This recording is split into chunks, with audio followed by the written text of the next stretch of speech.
محترم مولانا، سب سے پہلے میں امریکہ اور کینیڈا کے مسلمانوں اور مسلم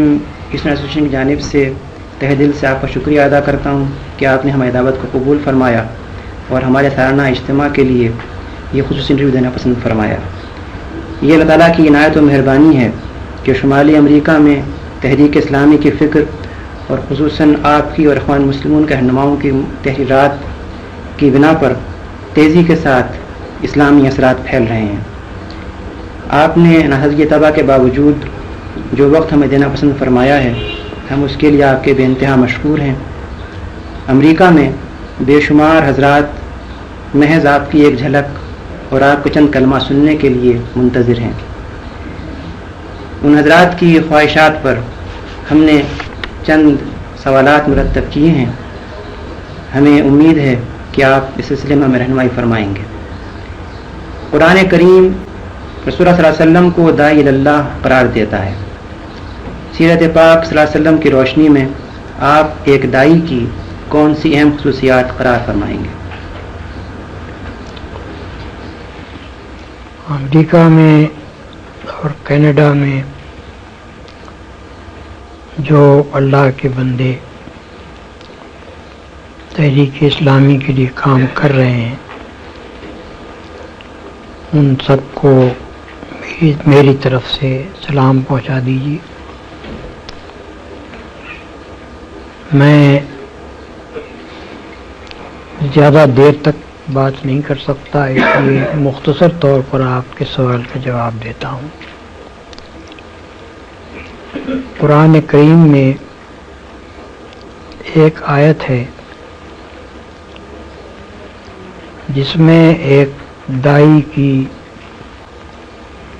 اہم خصوصیات کو بیان کیا گیا ہے، اور وہ یہ ہے کہ من احسن قولا ممن دعا الی اللہ وعمل صالحا وقال اننی من المسلمین، یعنی اس شخص سے اچھی بات اور کس شخص کی ہوگی جس نے اللہ کی طرف بلایا، نیک عمل کیا اور کہا کہ میں مسلمان ہوں۔ اس ارشاد کی پوری اہمیت محسوس کرنے کے لیے نگاہ میں یہ بات رکھنی ضروری ہے کہ جن حالات میں یہ بات کہی گئی ہے وہ مکہ معظمہ کے حالات ہیں، جب رسول اللہ صلی اللہ علیہ وسلم اور آپ کے پیرووں پر انتہائی شدید مظالم کیے جا رہے تھے، اور وہاں یہ کہنا کوئی آسان کام نہیں تھا کہ آدمی کھڑے ہو کر صاف صاف یہ اعلان کرے کہ میں مسلمان ہوں۔ یہ بات کہنے کے معنی یہ تھے کہ گویا آدمی درندوں کو دعوت دے رہا ہے کہ میرے اوپر حملہ آور ہو جاؤ۔ اس بات کو پیش نظر رکھ کر دیکھیے، پہلی بات یہ فرمائی کہ بہترین قول اس شخص کا ہے جو اللہ کی طرف بلائے۔ دوسرے الفاظ میں ایک داعی حق کی خصوصیت یہ ہے کہ اس کی دعوت اللہ کی طرف ہو، کوئی دنیاوی غرض اس کے پیش نظر نہ ہو، نہ قومی، نہ وطنی، نہ خاندانی، نہ کسی قسم کی مادی غرض، کوئی دوسری غرض اس کے پیش نظر نہ ہو، خالص اللہ کی دعوت کی طرف دعوت دے۔ اور اللہ کی طرف دعوت دینے کا مطلب سیدھا سادہ یہ ہے، اگر آدمی قرآن مجید پر نگاہ رکھے،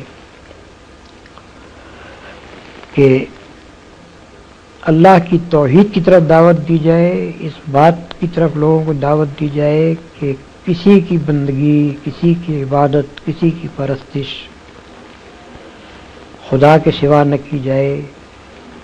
کسی سے خوف اور طمع خدا کے سوا نہ رکھا جائے، اور خدا ہی کے احکام اور اس کے فرامین کی اطاعت کی جائے، اسی کی رضامندی، اسی کی خوشنودی حاصل کرنے کے لیے تمام کوشش کی جائیں، اور آدمی دنیا میں جو کام بھی کرے وہ یہ سمجھتے ہوئے کرے کہ میں کسی کا بندہ ہوں اور اس کے سامنے مجھ کو جا کر جواب دہی کرنی۔ خدا کی طرف دعوت دینے کا مختصر مفہوم یہ ہے جو قرآن سے معلوم ہوتا ہے، اور قرآن میں داعی کی اولین خصوصیت یہ بیان کی گئی ہے کہ اس کی دعوت خالص اللہ کی بندگی کی طرف ہو، خالص اللہ کی پرستش اور اس کی عبادت کی طرف ہو، خالص اس کی اطاعت کی طرف ہو اور اس کے قانون کی پیروی کی طرف ہو۔ دوسری بات جو اس میں فرمائی گئی ہے وہ یہ ہے کہ وہ عامل صالحا، نیک عمل کرے۔ اس کا ذرا سا بھی آدمی غور کرے تو اس کا مفہوم صاف اس کی سمجھ میں آ جائے گا کہ اللہ کی طرف دعوت دینے والے کا اپنا عمل اگر درست نہ ہو تو پھر اس کی دعوت کا کوئی اثر نہیں ہو سکتا۔ جس چیز کی طرف وہ دعوت دے رہا ہے اس کا مجسمہ ہونا چاہیے اس داعی کو، اس کی اپنی زندگی میں خدا کی نافرمانی کا کوئی اثر نہ پایا جائے، اس کے اخلاق ایسے ہونے چاہیے کہ کوئی شخص اس کے دامن پر ایک دھبا نہ دکھا سکے، اس کے گرد و پیش کا ماحول، اس کا معاشرہ، اس کے دوست، عزیز، اقارب سب جانتے ہوں کہ یہ ہمارے اندر نہایت بلند اور پاکیزہ کیریکٹر کا انسان ہے۔ رسول اللہ صلی اللہ علیہ وسلم کی اپنی زندگی اس بات کی شہادت دیتی ہے کہ اللہ کی طرف دعوت دینے کے لیے کھڑے ہونے سے پہلے 40 سال تک وہ معاشرہ جس میں آپ رہے اس میں کوئی ایک فرد بھی ایسا نہ تھا کہ جو آپ کی بلندی اخلاق کا قائل نہ ہو، آپ کی طاہر اور پاکیزہ زندگی کا قائل نہ ہو۔ اس حد تک لوگ قائل تھے کہ جو آپ سے قریب ترین تھے، جن سے آپ کی زندگی کا کوئی پہلو چھپ نہیں سکتا تھا، وہ اتنے آپ کے معتقد تھے کہ جب آپ نے نبوت کا اعلان کیا تو سب سے پہلے انہوں نے اقرار کیا۔ حضرت خدیجہ رضی اللہ عنہ 15 سال سے رسول اللہ صلی اللہ علیہ وسلم کی زوجیت میں تھی، اور کوئی کم سن عورت نہیں تھی بلکہ رسول اللہ صلی اللہ علیہ وسلم سے 15 برس بڑی تھی۔ اس کے معنی یہ ہے کہ جس وقت آپ نے نبوت کا دعویٰ کیا ہے اس وقت ان کی عمر 55 سال تھی، اور 40 سال کی عمر سے وہ آپ کی زوجیت میں تھی۔ ایک ایسی پختہ سن رسیدہ دانشمند عورت جو بیوی کی حیثیت سے اپنے شوہر کے ساتھ 15 سال رہی ہو، اس سے شوہر کا کوئی عیب چھپ ہی نہیں سکتا۔ دنیاوی اغراض کے لیے ایک بیوی اپنے شوہر کے ساتھ تمام اس کے ناجائز کاموں میں شریک ہو سکتی ہے، لیکن اس پر ایمان نہیں لا سکتی۔ پایا آدمی ہے کہ یہ خدا کا رسول ہو سکتا ہے اور ہونا چاہیے۔ تو وہ آپ کی اس حد تک معتقد تھی نبوت سے پہلے کہ جب آپ نے نبوت کا ماجرا ان کے سامنے پیش کیا تو انہوں نے ایک لمحے کا تأمل کیے بغیر اس کو تسلیم کیا۔ اسی طرح دوسرے شخص سیدنا زید بن حارثہ تھے جو غلام کی حیثیت سے رسول اللہ صلی اللہ علیہ وسلم کے گھر میں آئے تھے نبوت سے 15 برس پہلے، اور ان کی عمر اس وقت 15 سال کی تھی۔ جب رسول اللہ صلی اللہ علیہ وسلم نبی مقرر ہوئے ہیں اس وقت وہ 30 سال کی عمر کے تھے۔ اس کے معنی یہ ہے کہ 15 سال ان کو رسول اللہ صلی اللہ علیہ وسلم کے گھر میں رہ کر ہر پہلو سے آپ کی زندگی کو دیکھنے کا موقع ملا تھا، اور وہ اتنے آپ کے معتقد تھے کہ جب ان کے والدین کو، ان کے چچا اور ان کے باپ کو پتہ چلا کہ ہمارا بیٹا فلاں جگہ غلامی کی زندگی بسر کر رہا ہے تو وہ مکہ معظمہ آئے حضور کی نبوت سے پہلے،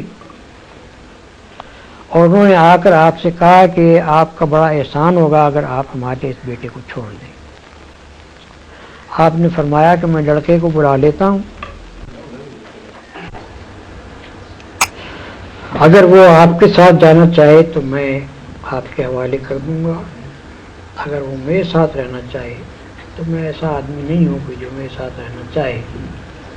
اسے اپنے سے زبردستی الگ کروں۔ انہوں نے کہا کہ آپ نے بہت انصاف کی بات فرمائی، آپ لڑکے کو بلا لیجیے۔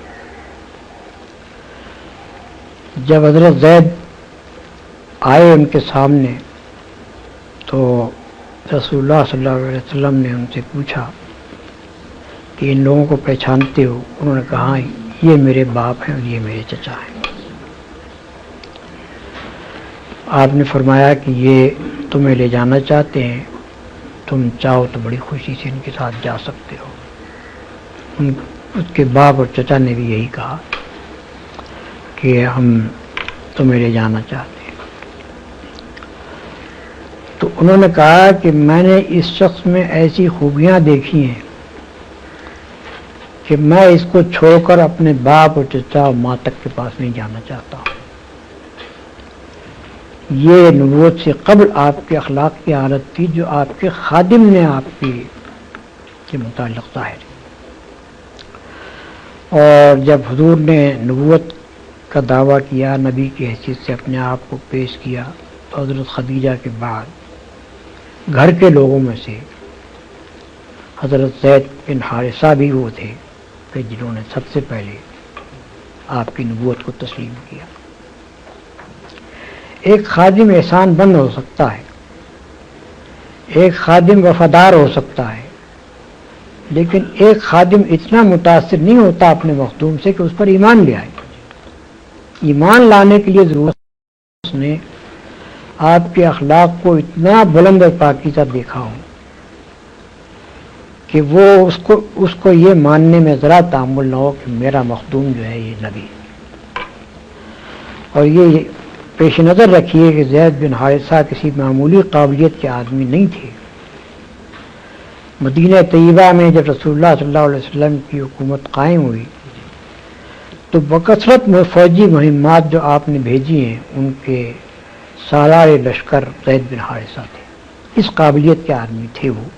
جو بعد میں ظاہر ہوئی۔ تیسرے حضرت ابو بکر صدیق رضی اللہ تعالیٰ عنہ، وہ نبوت سے قبل 20 سال سے رسول اللہ صلی اللہ علیہ وسلم کے گہرے دوست تھے۔ ان کی نشست و برخاست آپ کے پاس تھی، اور مکہ معظمہ میں سب سے زیادہ جن دو آدمیوں کی دوستی تھی ان میں سے ایک رسول اللہ صلی اللہ علیہ وسلم حضرت ابو بکر تھے۔ دوست کا بھی وہ ایک اپنے دوست کو پسند کر سکتا ہے، اس کی باتوں سے اتفاق کر سکتا ہے، لیکن اتنا معتقد تو نہیں ہو سکتا کہ وہ اس کو مان لے کہ یہ نبی ہے۔ یہ تو اسی وقت ہو سکتا تھا جبکہ آپ کے اخلاق کی انتہائی پاکیزگی و بلندی کے وہ قائل ہوں۔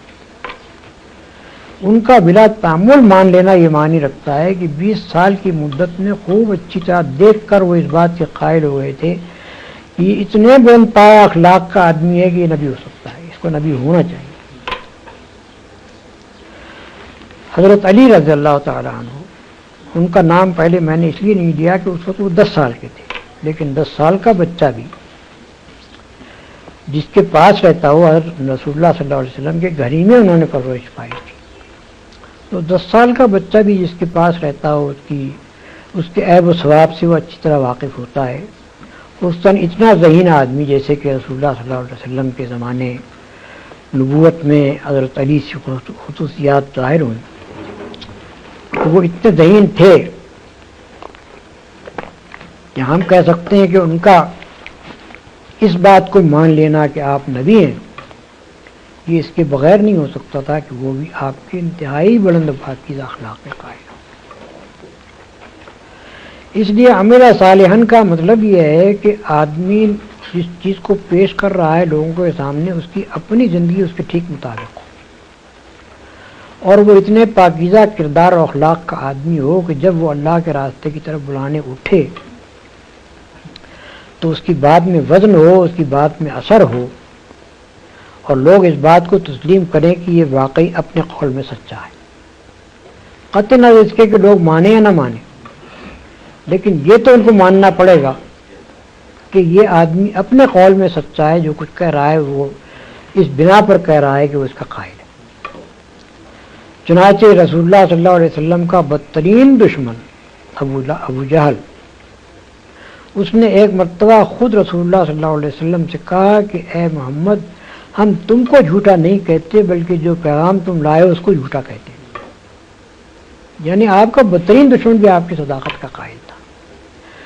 تو داعی کی دوسری بڑی خصوصیت یہ ہے۔